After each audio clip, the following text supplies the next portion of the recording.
আচ্ছা, এসআইআর এর যে ফর্ম, সেই ফর্ম আমার কাছে একটা ডেমো এসেছে, বিএলও থেকে দিয়েছে। আমি যেহেতু বিএলএ, তাই আমার কাছে ডেমো এসেছে। ফর্মটা কীভাবে ফিল আপ করতে হবে সেটা নিয়ম বলে দিচ্ছি, এভাবে করলেও নিজেরাও করে নিতে পারবে।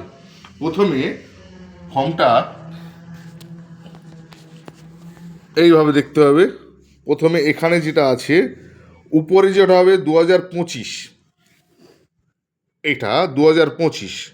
2025-এর যা যা আছে সেইগুলো ধরো তোমার লিখতে হবে। প্রথম নিজের নাম, আধার নম্বর, মোবাইল নম্বর, বাবার নাম, বাবার ভোটার আই কার্ডের নম্বর, মায়ের নাম, মায়ের ভোটার কার্ড নম্বর, এবারে স্বামী বা স্ত্রীর নাম, স্বামী বা স্ত্রীর ভোটার কার্ড নম্বর। এটা 2025 বর্তমান পরিস্থিতি হিসেবে গেল।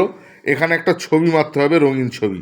এখানে একটা ছবি আসবে, নির্বাচন কমিশনার থেকেই তোমার ছবি এখানে আসবে, কিন্তু এখানে নতুন ছবি মারতে হবে, রিসেন্ট। এখান ধরো ফর্ম ফিল আপ করা হয়ে গেল। এখন আমার বয়স যদি 50-এর কাছাকাছি হয় বা 40-45-এর মধ্যে হয়, তাহলে আমার 2002-এ নাম আছে।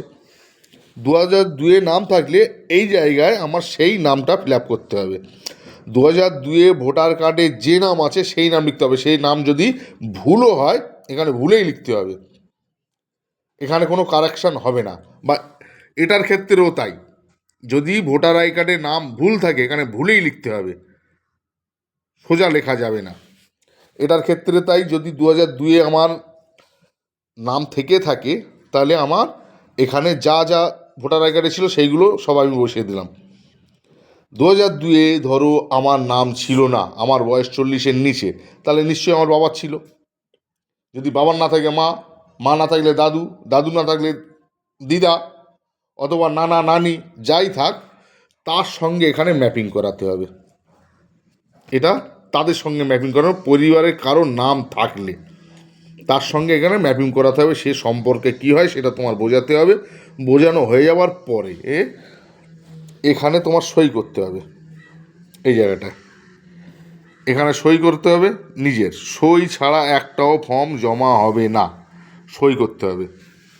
সই করে বিএলও দ্বারা জমা করতে পারো, অথবা বিএলও যে আছে তার দ্বারা জমা করতে পারো। এছাড়া অন্য কারো কাছে দিলে ফর্ম জমা হবে না, এটা মাথায় রাখতে হবে।